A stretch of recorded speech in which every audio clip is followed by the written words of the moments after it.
عزت و احتشام معزز و مکرم سامعین و حاضرین، اللہ سبحانہ و تعالیٰ کی عطا کردہ توفیق خاص کی بدولت اور نبی پاک صلی اللہ علیہ وسلم اور تاجدار اولیاء علیہ السلام کی نگاہ عنایت، نگاہ برکت کا صدقہ آج کے اس عظیم الشان جمعۃ المبارک کے روحانی ایمانی اجتماع مبارکہ میں شب اسرا کے دودھا پہ دائم درود کے موضوع اور عنوان کے ساتھ حاضر خدمت ہوں۔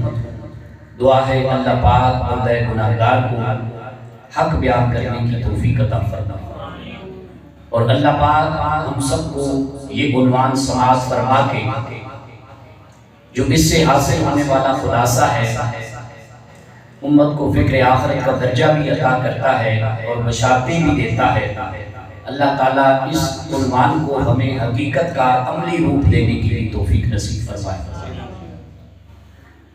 قرآن مجید فرقان حمید میں اللہ سبحانہ و تعالیٰ نے جب ذات مصطفیٰ کریم صلی اللہ علیہ وسلم کے کسی معجزے، کسی عظمت کا ذکر فرمایا تو اکثر طور پہ هو الذی کے لفظ کا استعمال فرمایا،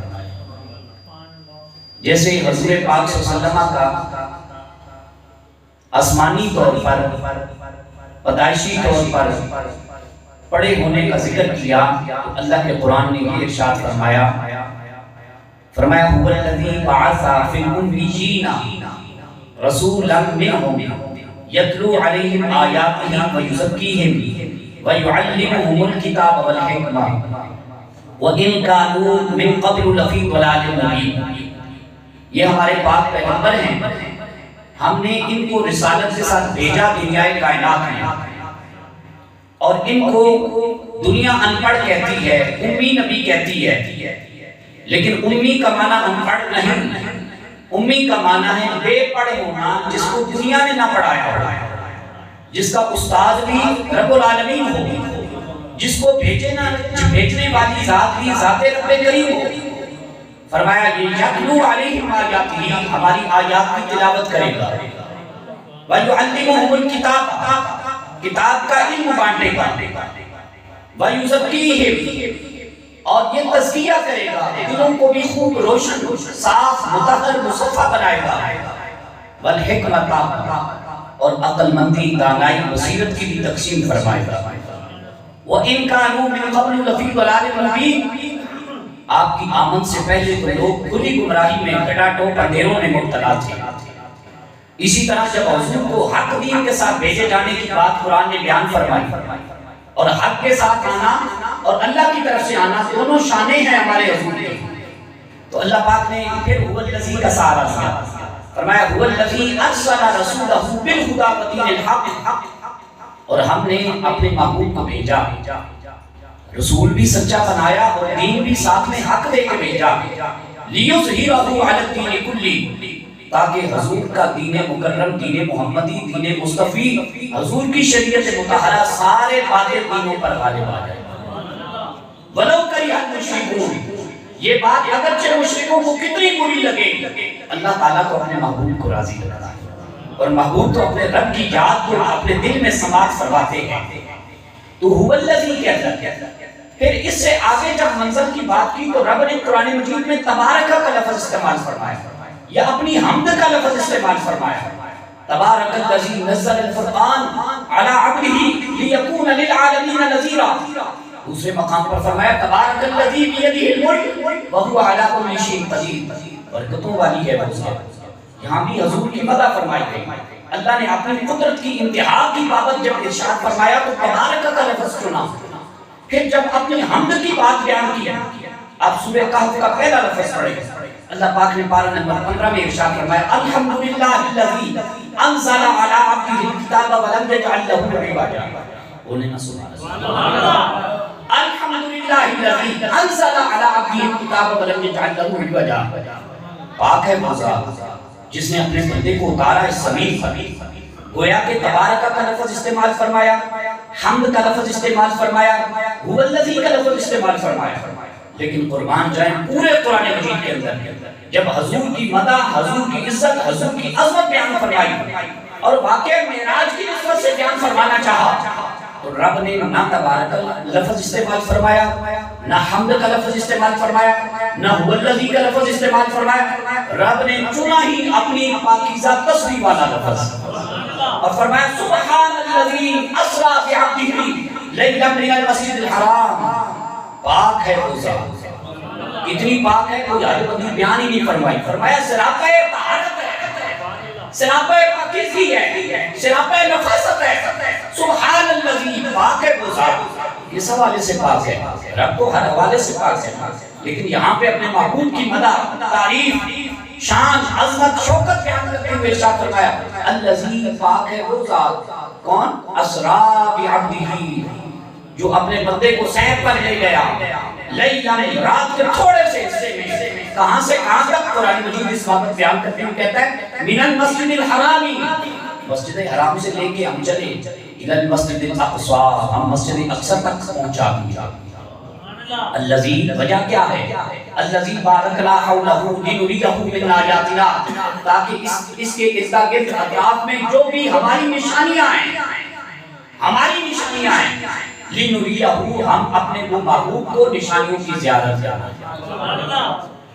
اسرا لفظ یہاں پہ بولا گیا، اس لیے اس سورت مبارکہ کو بھی سورہ بنی اسرائیل، سورہ معراج، سورہ اعراج یہ بھی کہہ دیتے ہیں. حدیث پاک سے جہاں جہاں حضور کی معراج مبارکہ کا ذکر ہے وہاں پہ المعراج، الاسرا اور العرج کا لفظ استعمال کیا گیا. حضور نے اپنا معراج خود جب بیان کیا تو فرمایا عرج بھی، مجھے معراج کروائی گئی، میں معراج پہ پہنچا. اور سرکار صلی اللہ علیہ وسلم جب معراج پہ پہنچے تو آپ دیکھیں کہ کیا کمال آپ کے سفر مبارکہ کی، سفر معراج شریف کی ابتدا ہوتی ہے. آپ تشریف فرما ہوتے ہیں، حضرت ام ہانی رضی اللہ تعالیٰ عنہ کا گھر مبارکہ ہے. نبی پاک صلی اللہ علیہ وسلم محض استراحت، آرام کی حالت میں ہوتے ہیں. جبرائیل امین علیہ السلام حاضر خدمت ہوتے ہیں، آپ کے قدمین انور شریف کو بوسہ دیتے ہیں، حضور کو اٹھاتے ہیں. حضور پاک صلی اللہ علیہ وسلم کو وہاں سے بیدار کر کے حضور کا سینہ مبارکہ، قلب مبارکہ چاک کیا گیا. یہ سینہ مبارکہ عام تو نہیں، یہ علم نشرح لک صدرک والا سینہ مبارکہ. حضور کے سینہ مبارکہ کو چاک کیا گیا. زمزم اور جنت سے لایا گیا پانی مکس. حضور پاک صلی اللہ علیہ وسلم کے سینہ مبارکہ کے اندر انوار و روحانیات، باری تعالیٰ کے تجلیات کا پانی ڈالا گیا، وہ چیزیں داخل کی گئیں. پھر حضور مبارکہ کا سینہ مبارکہ، آپ کا چاک سینہ، کھلا سینہ، وہ بند کیا گیا. حضور کو اٹھایا گیا اور حضور فرماتے ہیں اس بات پہ آپ نے سبحان اللہ ضرور کہنی. حضور فرماتے ہیں کسی کا دل باہر نکالا گیا، دھویا جائے یا صرف سینہ چاک کیا جائے، وہ بندہ ہوش میں نہیں رہتا. فرماتے ہیں مجھے اللہ تعالیٰ نے سید الانبیاء والمرسلین کے ساتھ ساتھ، آب کوثر کا بانی ہونے کے ساتھ ساتھ، مقام شفاعت عطا کیے جانے کے ساتھ ساتھ، مجھے نبیوں کا آخری نبی بنانے کے ساتھ ساتھ، مجھے اللہ نے صاحب قرآن ہونے کے ساتھ ساتھ مجھے جو سب سے زیادہ عزت بخشی وہ یہ کہ جب میرا جبرائیل امین نے سینہ چاک کیا تب بھی میں دیکھ رہا تھا، جب میرا دل مبارکہ نکالا تب بھی میں دیکھ رہا تھا، جب جنت اور زمزم کے پانی سے دھویا گیا تب بھی میں دیکھ رہا تھا، جب میرا کھولا گیا سینہ سیا گیا تب بھی میں دیکھ رہا تھا. اور میں جبرائیل سے گفتگو کر رہا تھا، جبرائیل جوابی مجھ سے گفتگو فرما رہے. یہ حضور پاک صلی اللہ علیہ وسلم کی شان مبارکہ. اور حضرت علامہ فخر الدین رازی اور حضرت امام جلال الدین سیوطی اور حضرت مولانا روح رحمۃ اللہ علیہ اور حضرت شاہ ولی اللہ محدث دہلوی اور حضرت شاہ عبد الحق محدث دہلوی، یہ 5 بزرگوں نے بڑے کمال کے ساتھ یہ بات لکھی ہے. فرماتے ہیں حضور کو سمجھنے والوں، حضور کے دل مبارکہ کو اگر سمجھ لو تو حضور کی ذات کی معراج تک پہنچو گے. جس نے حضور کے سینے کو جو نہ سمجھ سکے وہ حضور کی ذات کو کیا سمجھ سکے. جو حضور کے صرف سینے کے کمالات کو نہ سمجھ سکے وہ محمد عربی کے کل کمالات تک نہ پہنچے. فرماتے ہیں 4 مرتبہ رسول پاک صلی اللہ علیہ وسلم کا سینہ مبارکہ چاک کیا گیا. ایک مرتبہ نہیں، یہ تو معراج کے سفر میں ایک مرتبہ ہوا جب نبی پاک صلی اللہ علیہ وسلم اپنی اماں جان حضرت حلیمہ سعدیہ رضائی والدہ محترمہ آپ ان کے گھر میں تھے تو رسول پاک صلی اللہ علیہ وسلم کا بچپنے کے عالم میں عمر میں سینہ مبارکہ چاک کیا. دوسری مرتبہ جب 10 برس کی عمر میں میرے اور آپ کے قریب آقا کونین صلی اللہ علیہ وسلم پہنچے، آپ کا سینہ مبارکہ چاک کیا. پہلی مرتبہ اس لیے چاک کیا گیا تاکہ جو بچپنے کی شرارتیں ہوتی ہیں، وہم ہوتا ہے، وسوسے ہوتے ہیں، اس سے میرے آقا کریم کی ذات طیبہ کو پاک کر دیا ہے۔ دوسری مرتبہ اس لیے چاک کیا گیا تاکہ جو 10-12 برس کی عمر میں بلوغت کی عمر تک پہنچتے ہوئے شہوات کا نفسانی خیالات کا غلبہ ہو جاتا ہے، اس سے حضور والا کو پاک کر دیا ہے۔ تیسری مرتبہ میرے آقا کریم صلی اللہ علیہ وسلم جب غار حرا میں تشریف فرما تھے، یہی فرشتے ملائکہ کے سردار کی حاضر خدمت ہوتے ہیں، حضور کا سینہ مبارکہ چاک کیا جاتا ہے تاکہ آپ کو جو وحیاں عطا کی جانی ہے اس کا بارے گرام بوجھ مبارکہ حضور کی ذات برداشت کر سکے۔ چوتھی مرتبہ حضور کا سینہ مبارکہ سفر معراج سے پہلے چاک کیا گیا تاکہ حضور کو رب تبارک و تعالیٰ کے انوار و تجلیات کی دید کروائی جائے، جنت کا مشاہدہ کروایا جائے، جہنم کا منظرنامہ دکھایا جائے، حضور کی ذات مبارکہ کے دل کے اندر وہ ساری چیزیں عکس ہو سکیں۔ یہ چار مرتبہ جس ہستی کا سینہ مبارکہ جبرائیل کھولیں اور وہ بے ہوش نہ ہوں، ہوش میں رہیں، اللہ اکبر کبیرہ، ان کے ہوش و حواس، عقل و خرد، علم و عمل، فہم و ادراک کے کمالات کا عالم کیا ہوگا۔ حضور والا جب میرے پاک نبی صلی اللہ علیہ وسلم کو لے جایا جانے لگا، براق سواری حضور کے قدموں کی خدمت میں پیش میں آپ صلی اللہ علیہ وسلم تشریف فرما رہے، یہ وہ عام جانور نہ تھا، اس پر پہلے انبیاء نے بھی سواریاں کی، لیکن جب رسول پاک صلی اللہ علیہ وسلم تشریف فرما ہوئے تو یہ اس کی اتنی تیزی کہ جہاں اس کی نگاہ کی انتہا ہوتی تھی وہاں پہلا قدم رکھا جانا تھا، اتنی تیزی، بجلی کی بھی تیزی پیچھے رہ جائے جہاں براق سواری کی تیزی تھی۔ اور اکابرین نے اور مفسرین قرآن نے قرآن کی تفسیر میں اور محدثین نے حدیث میں یہ کلام کرتے ہوئے لکھا ہے کہ جب رسول پاک صلی اللہ علیہ وسلم اس پر بیٹھنے لگے، سوار ہونے لگے، تو اس کو چونکہ لاز آیا کہ کہاں میں، کہاں انبیاء کی ذاتیں اور کہاں پھر نبوت کا جس ہستی پر اختتام ہو وہ ہستی مجھ پر تشریف فرما ہو، تو وہ نازاں ہونے لگا، اپنے اوپر فخر محسوس ہونے لگا۔ تو جب اس نے گردن ادھر ادھر کی تو رسول پاک صلی اللہ علیہ وسلم نے رحمت والا ہاتھ پھیرا اور فرمایا ٹھہر جا ذرا، تجھے کس چیز کی شوقی ہے؟ تجھے نہیں پتا کہ شب اسرا کا دولہ تجھ پہ تشریف فرما ہونے لگا؟ تجھے خیال نہیں کہ نبیوں کو سرور تجھ پہ تشریف فرما ہونے لگا ہے؟ حضور میں آپ کی عزت، آپ کے کمالات، آپ کے حسن، آپ کے جمالیات کا خیال رکھنے والا ہوں۔ آپ سے پہلے حضرات انبیاء نے بھی مجھ پر سواریاں کی، لیکن میں اپنے مقدر پہ نازا ہوں، اپنی قسمت پہ فخر کر رہا ہوں۔ اللہ پاک نے جس ہستی کے میرے اوپر سوار ہونے کی مجھے خواہش تھی، اللہ پاک نے اس ہستی کو میرے اوپر سوار کروایا۔ میرے پاک محبوب کامل صلی اللہ علیہ وسلم شب اسرا کے دولہ بننے سے پہلے آپ کو سیدھا مسجد حرام کے اطراف میں سیر کرواتے ہوئے مسجد اقصیٰ لے جایا۔ یہ سواری وہاں پہ باندھی گئی جہاں انبیاء کی دیگر سواریاں پہلے سے باندھی جا چکی تھیں۔ یہ ایک نکتہ ہے جس کو علماء کم بیان کرتے ہیں۔ پہلے انبیاء کو کس نے بتایا کہ شب اسرا کا دولہ تشریف لانے والا ہے؟ ان کو کس نے مسجد اقصیٰ میں پہنچایا؟ ان کو قبروں سے کس نے اٹھایا؟ وہ تو حضور پاک صلی اللہ علیہ وسلم سے پہلے سارے کے سارے دارے مانی سے مثال فرما چکے تھے۔ یہ ہمارے عقیدہ اہل سنت، عقیدہ اہل محبت پہ بہت بڑی دلیل ہے، جو کہتے ہیں معاذ اللہ ثم معاذ اللہ نقل کفر نہ باشد۔ انبیاء قبروں میں گئے تو خاک ہو گئے، مٹی میں مل گئے۔ بتائیے پھر سفر معراج میں حضور کا استقبال مسجد اقصیٰ کے ماحول میں کس نے کیا؟ آدم علیہ السلام تھے یا نہیں تھے؟ بس یہ بتایا جائے حدیث کے اعتبار سے۔ ابراہیم علیہ السلام موجود تھے یا نہیں تھے؟ سلیمان و داؤد علیہ السلام موجود تھے یا نہیں تھے؟ عیسیٰ اور موسیٰ علیہ السلام کی ذاتیں مسجد اقصیٰ میں تشریف فرما تھیں یا نہیں تھیں؟ بلکہ میرے پاک محبوب کامل صلی اللہ علیہ وسلم فرماتے ہیں میں جب مسجد اقصیٰ کے لیے جا رہا تھا میں نے موسیٰ علیہ السلام کو دیکھا۔ موسیٰ علیہ السلام قبر کے اندر اللہ کی نماز پڑھنے میں مصروف۔ پتہ چلا نماز زندوں کا معاملہ ہے، فوت شدگان کا معاملہ۔ میرے پاک محبوب کامل صلی اللہ علیہ وسلم فرماتے ہیں میں جب گیا وہاں پہ انبیاء کی پہلے سے سواریاں باندھی ہوئی تھی، میری سواری کو بھی جبرائیل نے خادم ہو کے وہاں پہ باندھا۔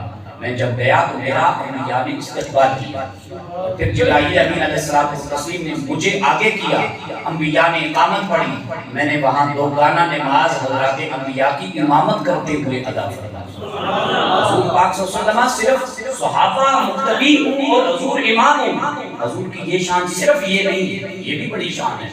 صحابہ حضور کے محبوب، یاران غار، وفادار ساتھی، آپ کے جہاد کے ساتھی، آپ کے حضرت کے ساتھی، آپ کے حجروں کے ساتھی، آپ کے مکتب کے کتب خانے کے ساتھی، آپ کی درسگاہ کے ساتھی، آپ کے مسجد کے ساتھی، وہ چھوٹی بڑی بات ہے، مگر حضور صرف اہل بیت اتحاد کے امام نہیں ہیں، حضور صحابہ کرام کے امام نہیں ہیں، حضور جمیع انبیاء سروران رسول سب کے امام حضور ہیں۔ حضور نے وہاں پہ نماز پڑھا، فرماتے ہیں جب دوگانہ ختم ہوا انبیاء سے باری باری میں ملا، اس ملنے کو بھی ہم سنت مصطفیٰ سمجھتے ہیں۔ نماز کے بعد مصافحہ ہوتا ہے یا نہیں ہوتا؟ بولے بولے ذرا اونچی بات، نماز کے بعد مصافحہ ہوتا ہے یا نہیں ہوتا؟ یہ نہ شرک ہے، نہ بدعت ہے، نہ نئی ایجاد ہے، نہ گمراہی ہے، نہ طریقی ہے، نہ دین سے دوری کا یہ نتیجہ ہے، یہ تو میرے مصطفیٰ کریم صلی اللہ علیہ وسلم کی سنت ہے۔ جو لینے والے ہیں سلام اپنی امام کا، وہ حضرات انبیاء کرام ابراہیم، داؤد، سلیمان، موسیٰ اور عیسیٰ، یحییٰ، جناب نوح علیہ السلام، جناب ادریس، جناب ہارون، یہ سب کی سنتوں کو ادا کرنے کا ثواب حاصل ہے۔ اور جو ہم جیسے نکمے سلام دیتے ہیں، آنے والوں کا استقبال کرتے ہیں، کھڑے ہو کر مصافحہ کرتے ہیں، معانقہ کرتے ہیں، یہ جناب نبی آخر الزمان صلی اللہ علیہ وسلم کی سنت مبارکہ ہوگا۔ حضور پاک صلی اللہ علیہ وسلم، اللہ اکبر، نعرہ رسالت، یا رسول اللہ، سیدی مرشدی، یا نبی، یا نبی، سیدی مرشدی، یا نبی، یا نبی، ہمارے نبی پاک صلی اللہ علیہ وسلم پہلے آسمان پر تشریف لے جاتے ہیں، جناب آدم علیہ السلام کی زکوٰۃ کے لیے آگے بڑھتے ہیں۔ اے پیغمبر صالح خوش آمدید، یہ الفاظ ہوتے ہیں، اے پیغمبر صالح خوش آمدید۔ خوش آمدید میں نے اردو میں سنایا ہے، عربی میں مرحبا ہوتا ہے۔ عربی میں کیا ہوتا ہے؟ اے پیغمبر صالح خوش آمدید۔ دوسرے آسمان پر جناب یحییٰ علیہ السلام اور ساتھ میں ان کے خالہ زاد بھائی حضرت جناب عیسیٰ علیہ السلام حاضر ہوتے ہیں، وہ بھی کہتے ہیں اے پیغمبر صالح مرحبا خوش آمدید۔ تیسرے آسمان پر حضرت یوسف علیہ السلام موجود ہوتے ہیں، یہی جملے ادا فرماتے ہیں۔ چوتھے آسمان پر حضرت ادریس علیہ السلام تشریف فرما ہوتے ہیں، یہی جملے ادا فرماتے ہیں۔ پانچویں آسمان پر حضرت ہارون علیہ السلام تشریف فرما ہوتے ہیں، یہی جملے ادا کر کے استقبال فرماتے ہیں۔ اور پھر چھٹے آسمان پر حضرت موسیٰ علیہ السلام تشریف فرما ہوتے ہیں، یہی جملے ادا فرماتے ہیں۔ ساتویں آسمان پر حضرت سیدنا ابراہیم خلیل علیہ السلام تشریف فرما ہوتے ہیں، یہی جملے ادا فرماتے ہیں۔ ہر ایک پیغمبر نے یا پیغمبر صالح مرحبا کہہ کے آپ کا استقبال کیا، آپ کا استقبال فرمایا، اور آپ نے جو سب انبیاء کی باری باری مدح کی، میرے پاک رسول پاک صلی اللہ علیہ وسلم کا انہوں نے استقبالیہ کیا، میرے پاک رسول پاک صلی اللہ علیہ وسلم نے ان کی تعریفیں بیان کی، لیکن جو انوکھی تعریف میرے محبوب مکرم صلی اللہ علیہ وسلم نے بیان فرمائی وہ حضرت ابراہیم علیہ السلام نے بیان فرمائی۔ فرماتے ہیں جب ساتویں آسمان کے اوپر پہنچا دیکھا حضرت ابراہیم علیہ السلام میرے جد امجد پیغمبر تشریف فرمائے، اور جس جگہ پہ تشریف فرمائے کائنات اس کو بیت المعمور کہتی ہے۔ کیا کہتی ہے؟ بیت المعمور کہتی ہے۔ فرمایا بیت المعمور کو عام نہ سمجھنا، یہ وہ جگہ ہے جہاں پہ 70,000 فرشتے نورانی جرمٹوں والے روزانہ داخل ہوتے ہیں۔ اور فرمایا میں نے جبرائیل کو دیکھا جو دیوار کے ساتھ ٹیک لگائے ہوئے، لیکن جیسے ہی میں داخل ہوا بیت المعمور شریف کے حجرے کے اندر، ابراہیم خلیل علیہ السلام نے ٹیک چھوڑ دی، کھڑے ہو کر کہا اے میری نسلوں میں آنے والے کائنات کو چمکانے والے نبی مرحبا یا پیغمبر صالح۔ یہ حضور پاک صلی اللہ علیہ وسلم کا جو لوگ استقبال کر رہے ہیں یہ عام نہیں، یہ اپنی اپنی امتوں کے جد امجد نبی ہیں، اللہ کے نبیوں نے حضور کو استقبال کیا دیا۔ اور پھر وہاں پہ رسول پاک صلی اللہ علیہ وسلم ارشاد فرماتے ہیں مجھے جنت کی سیر کرائیں۔ جنت کی سیر کروانے کے بعد میں سدرۃ المنتہا کے مقام تک پہنچا، وہاں ایک بیری کا درخت ہے، عربی میں سدرہ کہتے ہیں بیری کے درخت کو۔ سرکار فرماتے ہیں وہ جگہ تھی جہاں پہ جبرائیل امین کی انتہا گاہ تھی۔ میں نے کہا جبرائیل گھر سے چلے تھے، مسجد اقصیٰ میں آپ سفر میں ساتھی رہے، پہلے آسمان پر ساتھی رہے، دوسرے آسمان پر ساتھی رہے، ساتوں آسمانوں کو پار کر گئے، اب یہاں پہ آئے ہو، یہاں پہ جنت کی سیر میں ساتھی رہے، اب سدرۃ المنتہا کے مقام تک اب آگے بھی چلیے نا۔ جبرائیل امین کیا غلاموں کو پتہ ہوتا ہے اپنی انتہا کرنا، اور آقاؤں کی شانوں کا پتہ ہوتا ہے غلاموں کو، مگر غلام ہو اس کو شان کا پتہ ہوتا ہے۔ جو غلام نہ ہو، جو خدمت گزار نہ ہو، جس کو غلامی کی نسبت اپنے آقا سے نہ حاصل ہو، اس کو کیا پتہ ہے آقا کی معراج کیا ہے۔ کہتے ہیں میں نے جب جبرائیل امین کو آگے چلنے کا کہا تو کہا نہیں یا رسول اللہ بس میرا سفر یہاں تک ہے، میری انتہا یہاں تک ہے، میری حد بندی یہاں تک ہے، اگر میں ایک قدم بھی آگے چلا خدا کی قسم میرے پر جل کر راکھ ہو جائے، میں آگے نہیں برداشت کر سکتا، مجھے اللہ پاک نے اپنا ٹھکانہ اپنی حد بندی یہاں تک بتا دیا۔ آگے کون چلے گا؟ جبرائیل امین علیہ السلام عرض کرتے ہیں یا رسول اللہ صلی اللہ علیہ وسلم آپ چلیں گے اور آپ کا رب آپ کو لے کر جائے گا۔ حضور علیہ السلام کو تسلیم فرماتے ہیں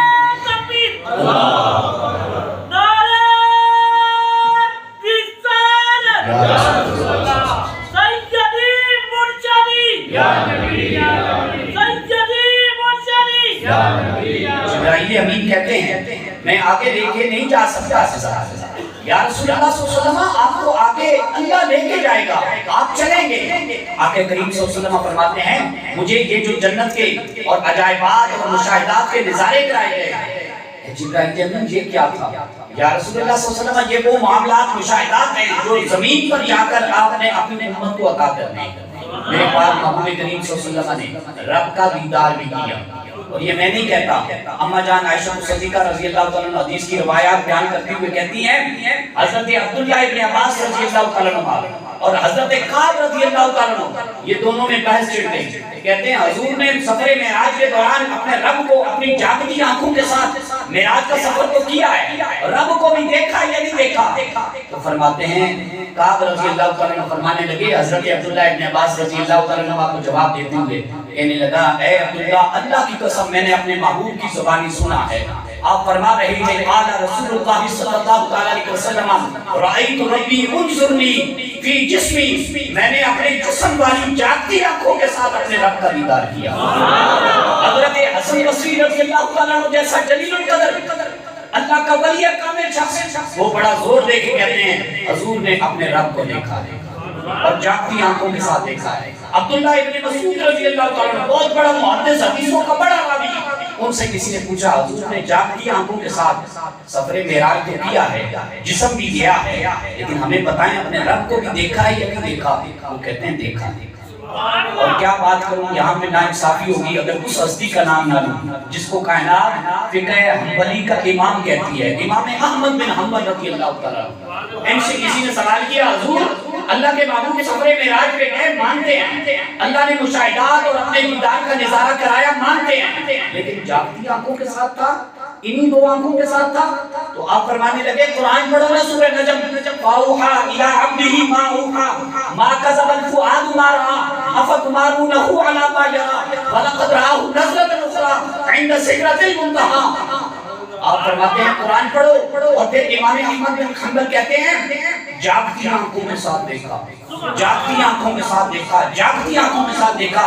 اور محدثین بیان کرتے ہیں امام احمد بن حنبل اتنی دیر تک یہ جملہ کہتے رہے دیکھا ہے جاگتی آنکھوں کے ساتھ، دیکھا ہے جاگتی آنکھوں کے ساتھ، یہاں تک کہ امام احمد بن حنبل کی سانس نہیں ٹوٹی، ایک سانس میں متعدد مرتبہ زور دے کے کہتے رہے۔ اور پگلیوں کس بات کا سوال کرتے ہیں؟ حضور نے رب کو نہیں دیکھا، اور رب کی دید کے لیے ہی تو آسمانوں پہ عرش کے دلہ بنائے تھے، شب اسرا کے دلہ بنائے تھے، اور تم سوال کرتے ہو اللہ تعالیٰ نے دیکھا یہ نہیں دیکھا؟ فرماتے ہیں محبوب محب کے پاس جائے یا محب محبوب کے پاس آئے، دونوں کی ملاقات نہ ہو تو بتائیں اتنی دور بلانے کا کیا فائدہ؟ کہتے ہیں اتنی دور بلائے جانے کا کیا فائدہ؟ اور یہ ملاقات ہی تو تھی دو کمانوں یا دو کمانوں سے بھی کم تر جن کے درمیان فاصلہ رہ گیا، وہ اللہ کی ذات تھی یا مصطفیٰ کی ذات تھی۔ بس یہ ہے کہ اللہ خالق ہے، مخلوق نہیں ہو سکتا، اور حضور مخلوق ہیں، خالق نہیں ہو سکتے۔ بس یہ فرق ہمیشہ رہے گا، باقی محبوب محبوب ہی ہیں اور محب اللہ پاک کی ذات کریم۔ پھر حضور کے غلاموں سنو، حضور پاک صلی اللہ علیہ وسلم تین خاص تحفے لے کر آئے۔ کتنے تحفے؟ تین خاص تحفے لے کر آئے۔ سب سے پہلا تحفہ اللہ پاک نے سورہ بقرہ شریف کی آخری آیات مبارکہ کا تحفہ عنایت فرمایا۔ قبر پہ کھڑے ہو کے پڑھتے ہیں آمن الرسول بما انزل الیہ من ربہ والمؤمنون، یہ سارے کلمات یہ معراج شریف کے سفر مبارکہ کا تحفہ ہے۔ اللہ پاک نے کہا اے پیارے نبی مکرم صلی اللہ علیہ وسلم آپ کو سورہ بقرہ شریف بھی دوں گا، قرآن کی متعدد سورتوں سے بھی نوازوں گا، لیکن یہ اپنی امت کے لیے میری طرف سے خاص تحفہ دیتا ہے۔ اس لیے علماء نے کہا ہے قبر پہ کھڑے ہو کر جب یہ حضور کو عطا کرتا اللہ کا خاص تحفہ پڑھیں گے، اللہ انشاءاللہ مرحومین کی بخشش فرمائے گا، اور ان کو زندہ حالت میں پڑھنا چاہیے۔ میں نے آپ کو پہلے بھی ایک وظیفہ بتایا ہوا ہے کہ سورہ بقرہ شریف کی یہ آخری آیات مبارکہ اور سورہ اخلاص 10 مرتبہ جو کوئی بندہ یہ دونوں وظائف ملا کر پڑھ لیتا ہے نماز فجر کے بعد، اللہ تعالیٰ سارا دن اور ساری رات اس سے شیطان کے واروں سے اس کی حفاظت کرتا ہے۔ جب سے ہم نے قرآن کو چھوڑا ہے ہم ذلیل و رسوا ہوتے ہیں، شیطانی وسوسوں کا شکار ہوتے ہیں، دنیا ٹیکنالوجی پہ ہمیں سوال کر رہی ہے، وہاں پر ہمارے ذہن لے آئیے سب سے بڑی مسلمان کے پاس قوت اللہ کا قرآن پاک ہے۔ دوسرا تحفہ اللہ پاک نے فرمایا میرے محبوب آپ کی امت میں سے وہ شخص جس نے شرک نہ کیا، جو مشرک نہ ہو، ان اللہ لا یغفر ان یشرک بہ ویغفر ما دون ذلک لمن یشاء، شرک کے علاوہ جتنا مرضی گناہگار ہو یا رسول اللہ آج کے دن آپ سے اللہ کے وعدہ کرتا ہے اللہ آپ کی امت کی بخشش فرمائے، اللہ آپ کی امت کی بخشش فرمائے۔ لہٰذا آپ ساتھیوں دوستوں سے بھی گزارش ہے شرک کے سارے رستے کو مسل دیں، فکر سے مسل دیں، نظریات سے مسل دیں، پاؤں کی ٹھوکروں سے روند ڈالیں۔ شرک کا رستہ اس امت کا رستہ نہیں ہے، بدعت کا رستہ، گمراہی ضلالت کا رستہ، جہالت کا رستہ اس امت کا رستہ ہے ہی نہیں۔ جتنے شرک کے رستے ہیں وہ سارے کے سارے ختم کر دیں، اپنے آپ کو قرآن و سنت کے نظریات کے ساتھ وابستہ کریں۔ اور تیسرا تحفہ اللہ پاک نے محبوب مکرم صلی اللہ علیہ وسلم کو 50 نمازوں کا تحفہ عنایت کیا۔ یہ تھی 50۔ حضرت موسیٰ کریم علیہ السلام سے ملاقات ہوئی، یا رسول اللہ نہیں پڑھ سکیں گے، میری امت کو اللہ پاک نے دوگانہ رکعتیں دی، 4 رکعتیں تھیں حضرت موسیٰ علیہ السلام پر فرض، صرف 4 رکعتیں۔ کتنی؟ 4، 2 صبح 2 شام، باقی ان کے ہاں نمازیں نہیں تھیں، بس صرف دوگانہ، 2 صبح کی رکعتیں 2 شام کی رکعتیں۔ موسیٰ کریم ہاتھ جوڑ کے عرض کرنے لگے یا رسول اللہ صلی اللہ علیہ وسلم میری امت نہیں پڑھتی، آپ کی امت 50 نمازیں کیسے یہ بوجھ برداشت کرتا؟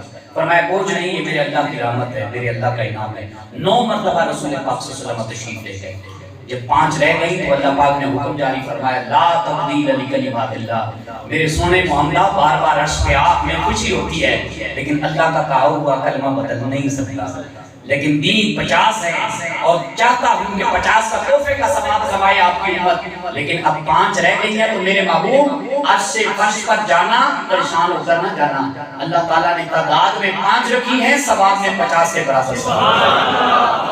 آج بدقسمتی ہے امت کی، 50 نمازیں بھی وہ ثواب پانے والے بھی 5 نمازیں نہیں پڑھتے۔ یہ شب اسرا کا تحفہ ہے۔ اس سے پہلے 2 طرح کے اقوال ہیں، کئی دوست پوچھتے ہیں بھائی اس سے پہلے نماز فرض نہیں تھی 5 تو پھر مولوی صاحب بتائیں امت پھر کیا پڑھتی تھی؟ تو قبل طلوع الشمس و قبل غروبها، یہ قرآن مجید کے الفاظ میں بات ہے۔